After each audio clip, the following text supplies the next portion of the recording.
que isso não teria sido possível se nós não tivéssemos a garra, a força de vontade de um professor, que por acaso é o chefe do departamento de Direito aqui do nosso curso, e também integra o corpo docente. E aí, para falar um pouquinho dessa conquista e dessa vitória, que sem o esforço dele isso não teria sido possível, eu chamo o professor Dr. Marcos Wagner de Seixas.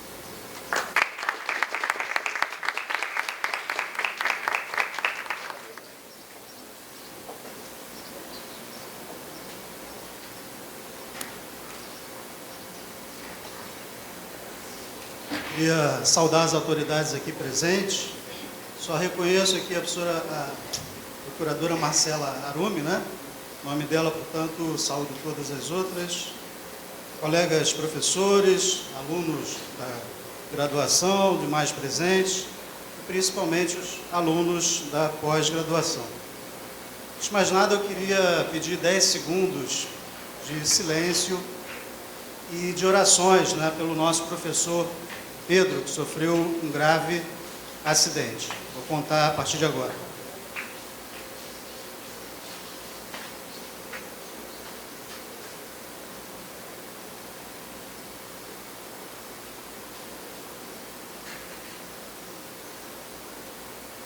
Bom, obrigado pela consideração.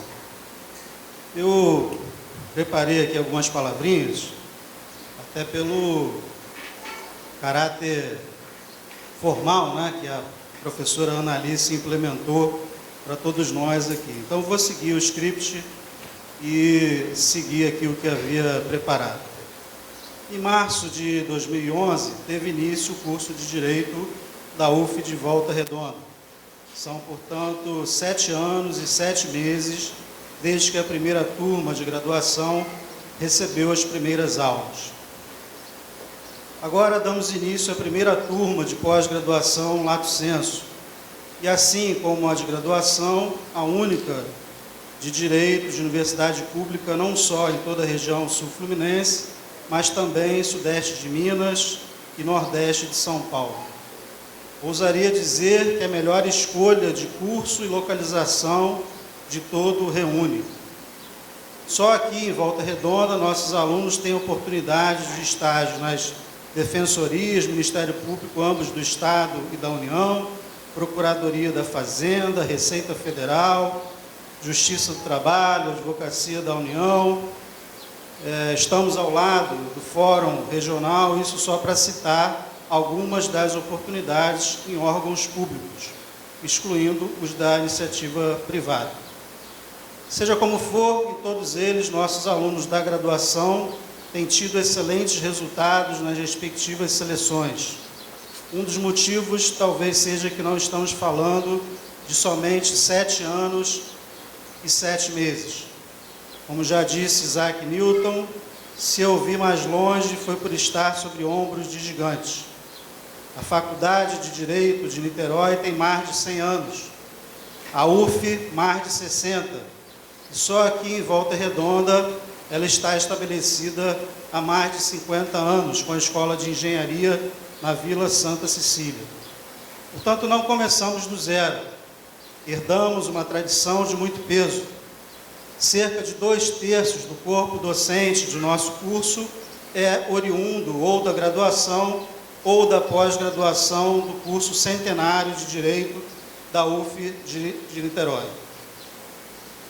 Por outro lado, não somos meramente uma extensão de turma de lá, mas já nascemos pós-Constituição de 1988 e todas as mudanças infraconstitucionais posteriores, com currículo próprio e independente, mais sintonizados, portanto, ao século XXI. Mas nem tudo são flores. Basta lembrar que o curso foi inaugurado com apenas 6 professores efetivos e sem um único exemplar da Constituição Federal. Aliás, sequer havia biblioteca quando nós começamos. E são nessas horas que eu gosto, né, para citar aqui a professora Carla, uma máxima marxista: a prática é o critério da verdade. Saliento a prática, não os discursos. Foi com esse espírito pragmático que fui a Brasília em 2012, logo, portanto, um ano depois da criação do curso, mesmo antes de assumir a chefia do departamento, para pedir emendas ao orçamento da União para a compra de livros jurídicos. Em 2013, a então deputada federal pelo PSDB, Andréia Zito, destinou recursos e foram comprados 150 mil em livros. No ano seguinte, foi a vez de outro deputado, então do PR, aqui da região, Zoinho, destinar mais recursos e compraram estantes e mais alguns livros. Em 2017, ou seja, ano passado, já com uma estrutura descentralizada, com a ajuda dos próprios estudantes e outros colegas, o resultado já foi bem melhor, com recursos dos deputados Celso Jacó, do MDB, Hugo Leal, do PSB, e Guadir Damuz, do PT. Isso só para citar os deputados que destinaram recursos para a biblioteca, especificamente. Fora outras iniciativas. Eu vi pelo Facebook, ontem chegou um caminhão de equipamentos eletrônicos que foram comprados com parte dessas emendas do ano passado.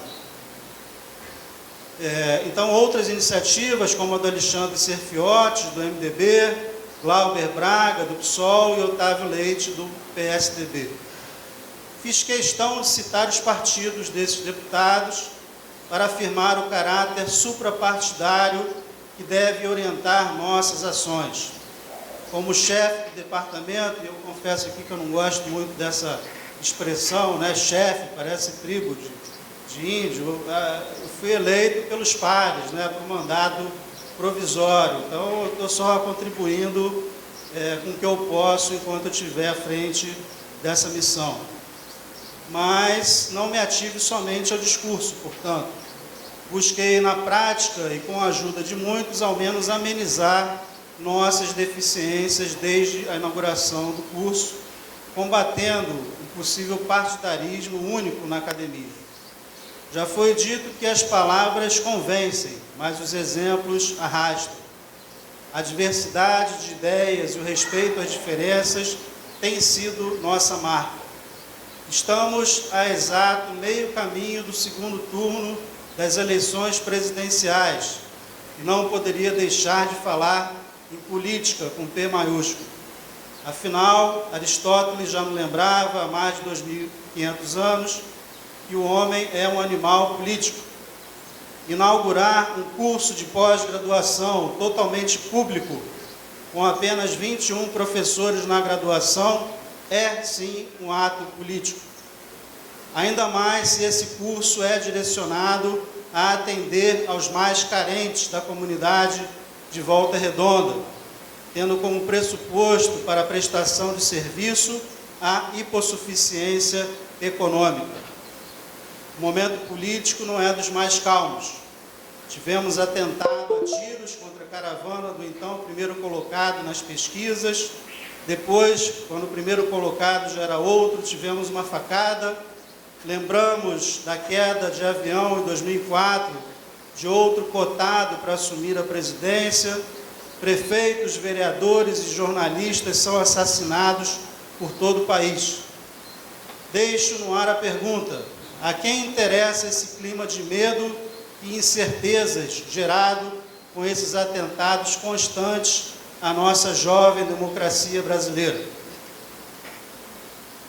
Seja vitoriosa a narrativa de autoritarismo da direita ou da esquerda, como professor universitário, o que posso transmitir aos alunos aqui presentes é uma mensagem de esperança com essa nossa iniciativa. Caso contrário, não estaríamos aqui hoje inaugurando um novo curso. Amanhã há de ser um novo dia. Como advogado, fico com as palavras de Sobral Pinto: a advocacia não é profissão de covardes. A mensagem é de resistência. O companheiro Carlos Eduardo, coordenador do NPJ, acabou de chegar aqui. E como Sobral Pinto combatia o arbítrio da sua época. Certamente não era com ódio.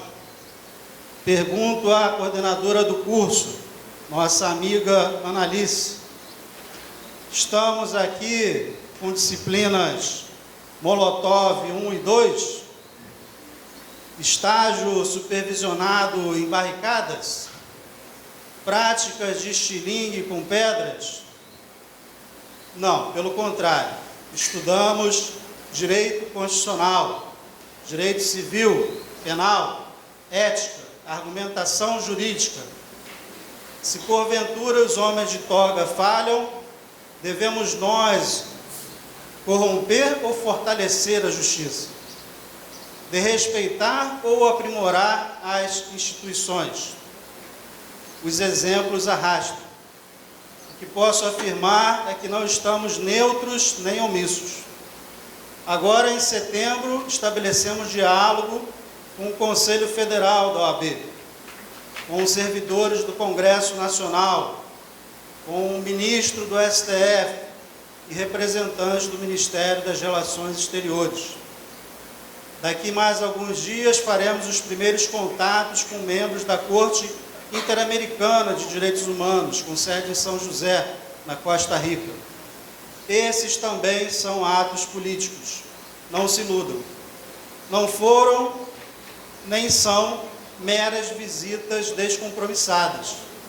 São aberturas de canais diretos de diálogo, a serem acionados ao seu devido tempo. Quando a Lei 9.307, e já me encaminho para as conclusões, entrou em vigor em 1996, foi o ano que eu estava justamente me graduando. Naquela época imperava a advocacia beligerante. Mediação e arbitragem eram considerados métodos alternativos de resolução de conflitos, no sentido pejorativo mesmo. A lei de arbitragem foi atualizada agora, recentemente, em 2015, e não se discute mais a sua constitucionalidade ou não. Novos tempos requerem novas práticas. Dificilmente o profissional hoje vai encontrar litígios judiciais entre grandes empresas, sejam nacionais ou internacionais. Todas estão optando por fugir do judiciário, essa é a verdade, mas não destruí-lo. Só para citar exemplo, aqui bem próximo, a CSN contrata escritórios de São Paulo ou do Rio para atuarem nas controvérsias por meio da arbitragem. Órgãos da administração pública começam a seguir pelo mesmo caminho. Basta ler os contratos firmados pela Prefeitura do Rio por ocasião das Olimpíadas de 2016, todos com cláusulas de arbitragem. Está na hora de nos inserirmos nesse nicho, e Volta Redonda tem tudo para ocupar esse espaço, seja pela centralidade, a meio caminho entre Rio, São Paulo e Belo Horizonte. Nosso NPJ vai dobrar de tamanho físico e multiplicar por 5 o número de advogados, agora com a chegada dos residentes Rolandir, Edson, Leonardo, Pedro Carraro. Esqueci alguém? Não. Ancorados na tradição do passado, portanto, mas com olhos no futuro, o departamento está investindo em equipe de arbitragem, mediação, participando de competições, inclusive de direito administrativo, entre outras ações.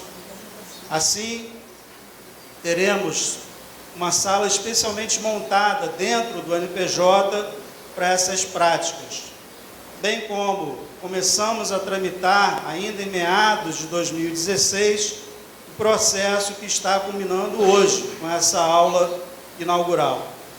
Tanto há 2 anos atrás, nós começamos a tramitar um processo e a burocracia interna da UF demorou esse tempo todo para que a gente chegasse a essa ocasião.